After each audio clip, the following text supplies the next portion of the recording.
Karon natong luto ni sa ampalaya with egg. So natay garlic, onions, of course ampalaya. Natay canola oil o salt. Natay kaha nga gipainit diri guys, nga medyo dili na siya bag-o pero nindot pagyapon na siya na painit na tao. So kini nga to ang vlog guys, kay di ni tutorial kay bawo kung maayo na mo ani nalimtan day ang egg. So ato siyang butangan og duha ka egg, itlog.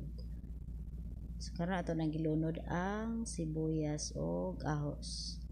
Ato nang ukay-ukayon hangtod niya maluto, humot na siya. Kay aron nga nindot aron bulami ang ato ang sudan. Kini ang palaya kay usa po ni sa among mga paborito nga sudan, labi na og pamahaw. So mao na non medyo na brown na ato ang garlic, ilunod na nato ang ato ang ampalaya.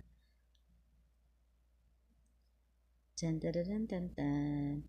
So kani ato ang video aning pagluto guys, kay di jud ni siya tutorial kay ikaw ra pud ato ang skills sa ning cooking. Wara god video ra para lang na ay ma-content.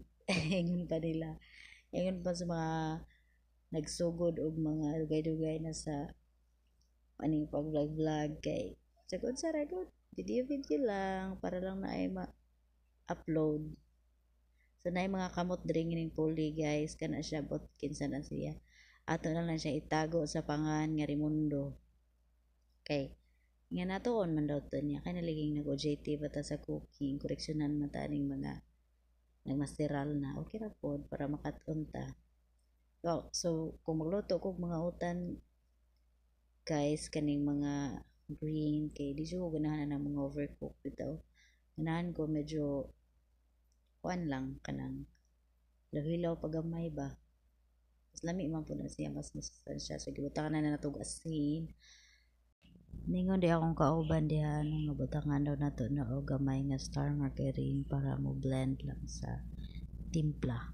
May nga star margarine para mo blend sa kaparat.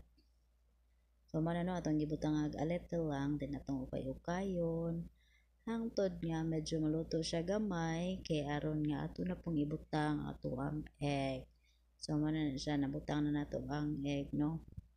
Ito na po nang ukay-ukadson mga dali lang para maluto-luto na ang atong itlog.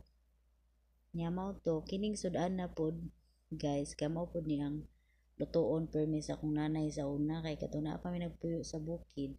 Akong tatay kay kugihan man jud to magtanom-tanom so amo ang mga sudan kay gikan ra pod sa mga garden.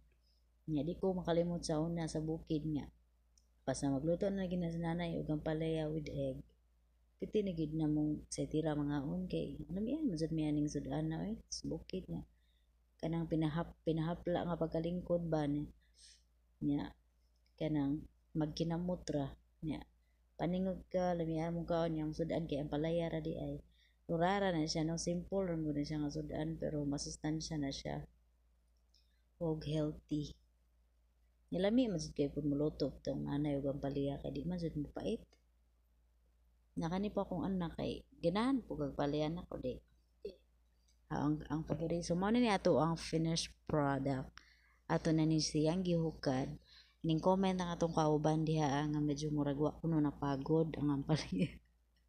Kay dayong sa katapusan ako umang nakusgan ng kayo. So mao lagi na kayo JT pa man lagi ta tagaan og chance ma-improve ra man gyud na naman na. So mao ra to ang mamahaw na ta itadakimasu. Salamat sa pagtanaw.